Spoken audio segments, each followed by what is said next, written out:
The topic of the Untouchables, how union bosses evade justice, opens with a critical exploration into the roles and relationships union bosses have within the framework of justice.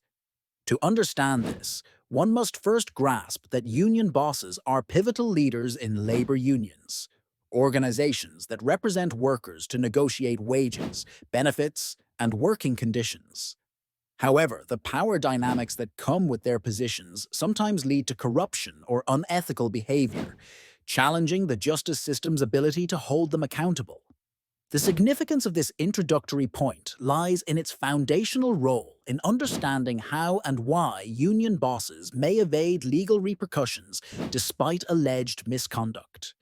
It sets the stage for discussing systemic issues within labor organizations and highlights the challenges authorities face in prosecuting influential figures entrenched in these structures. This is crucial in light of the broader conversation about fairness, transparency, and accountability in labor relations.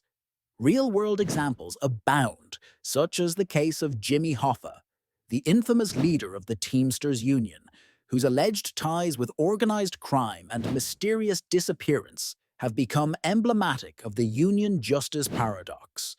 More recently, charges against leaders of the United Auto Workers for embezzlement and corruption illustrate ongoing challenges in holding such figures accountable.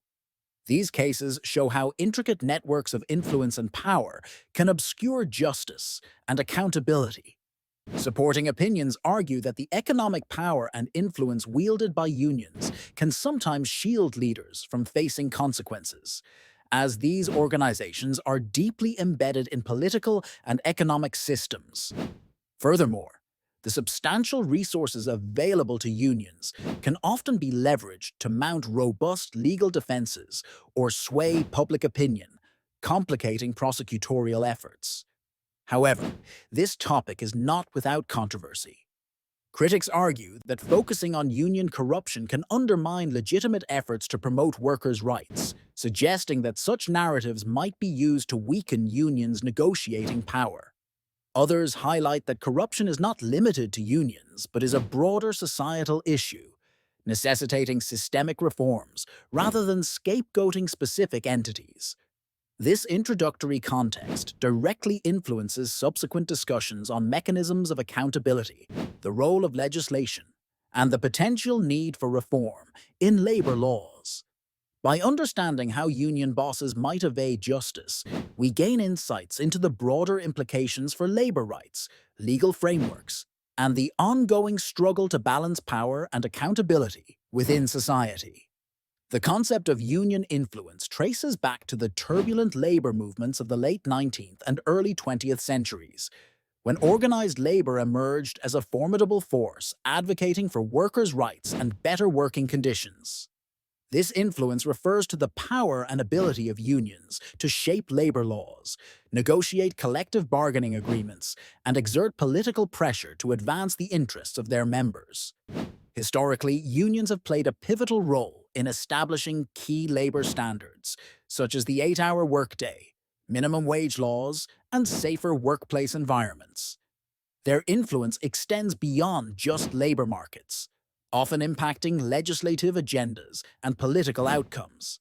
The significance of understanding the historical background of union influence is crucial to comprehending the main topic: how union bosses evade justice. By examining their historical clout, we can better understand the mechanisms and networks that might enable certain leaders within unions to exploit their positions and circumvent legal accountability. This influence creates an environment where some union bosses might wield excessive power, sometimes leading to corruption or unethical practices that go unchecked. A notable example includes the rise of Jimmy Hoffa, the charismatic and controversial leader of the Teamsters Union, whose unchecked influence led to allegations of corruption and ties with organized crime, ultimately contributing to his mysterious disappearance. Another example is the United Mine Workers of America under John L. Lewis, who used his considerable power to both advance labor rights and suppress dissent within the union, illustrating the dual-edged nature of union influence. Experts like Philip Taft, a labor historian, argue that while union influence has been instrumental in protecting workers' rights, this power can occasionally shield corrupt leaders from accountability. Critics point out that some union bosses manage to evade justice due to their deep political connections and the legal complexities surrounding union operations. However, challenges and controversies arise when considering the alternative viewpoint that union influence is essential for counterbalancing corporate power. Critics of this perspective argue that diminishing union influence may weaken labor rights and reduce workers' ability to negotiate fair conditions. This creates tension between maintaining union power to protect workers versus curbing the potential for misuse of that power by union leaders. The historical background of union influence connects to the broader theme by highlighting how entrenched power structures within unions can lead to abuses that are difficult to address. This dynamic not only influences union leadership, but also affects how labor laws are enforced and how justice is or isn't served, shaping the socio-political landscape surrounding labor rights and governance. Mechanisms of power and control within unions refer to the strategies and structures that union leaders use to maintain authority, influence decision-making, and protect their interests. These mechanisms can include political alliances, financial control, exclusive negotiation rights, and manipulation of internal governance rules. The significance of understanding these mechanisms is crucial when exploring how union bosses might evade justice, as they often leverage these tools to shield themselves from accountability and oversight. One example of such mechanisms is the intricate web of political alliances that union leaders form. By aligning with political figures and parties, they can secure favorable legislation or protection from legal scrutiny. A notable instance is the Teamsters Union under Jimmy Hoffa, where political influence was wielded to gain favorable treatment. Another example is financial control, wherein union bosses manage substantial sums collected from union dues. This financial power not only sustains their operations, but also finances campaigns and legal defenses that protect their positions and actions. The 1990s corruption scandal involving the Laborers' International Union of North America highlighted how funds were misused and legal accountability was evaded. Opinions supporting the concern over union power mechanisms suggest that these tools concentrate too much authority in the hands of a few leaders, creating environments ripe for corruption and misconduct.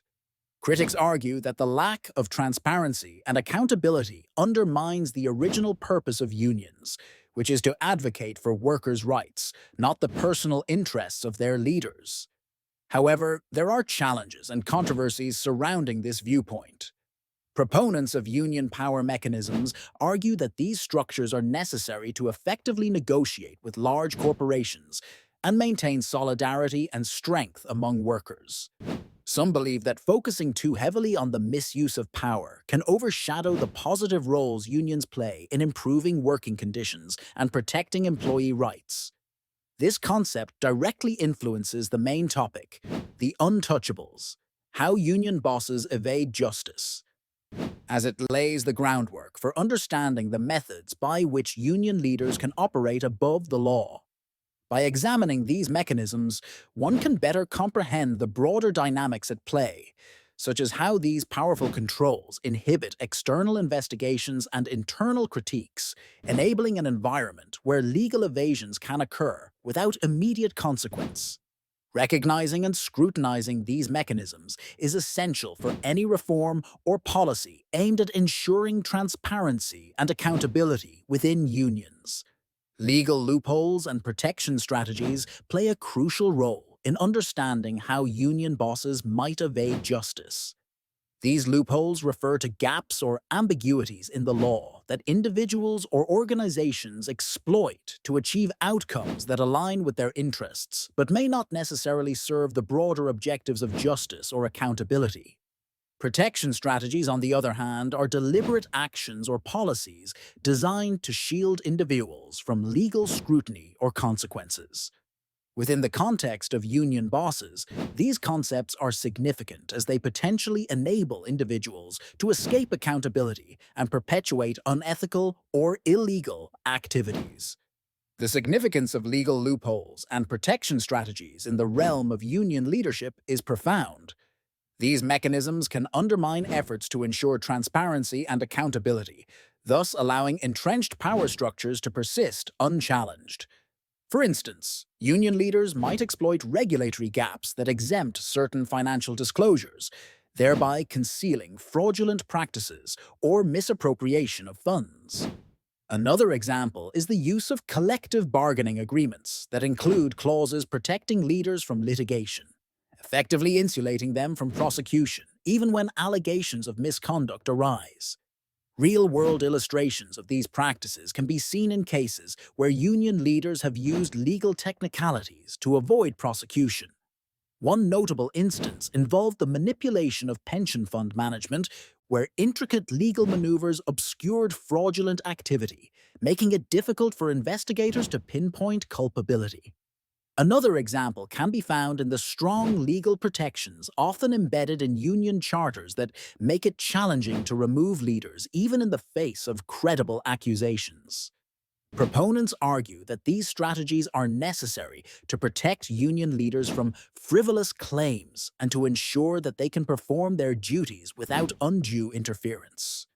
However, this perspective is contentious, as critics assert that such protections often go too far, granting immunity to those who abuse their positions.